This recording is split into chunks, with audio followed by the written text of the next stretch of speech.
台中潭水的碰柑，前一阵欠水，结果率真歹，有诶结无到一成。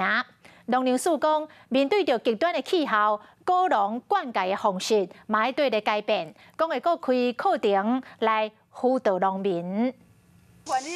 今日柑仔园看无几粒柑仔，最近天气较无正常，开花期拄着欠水，造成潭水区柑仔落果真严重。第二产销班的班长讲，产量剩较无一成。一年剩差15000斤至2万斤，连内要算了啊，真好啊，是算肥啊，真好。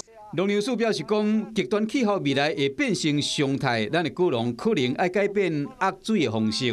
政府农政单位也有提出一些资材的补助也好，或是说我们技术改良单位对一些果园管理包括土壤或是整个灌溉水源的一个方式。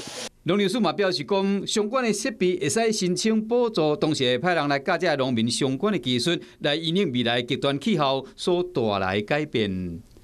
大家好，我是林依文。想要掌握多元的新闻资讯，当然也包括体坛动态，就要锁定华视新闻频道，还有订阅华视的 YouTube 频道，按赞、订阅、开启小铃铛。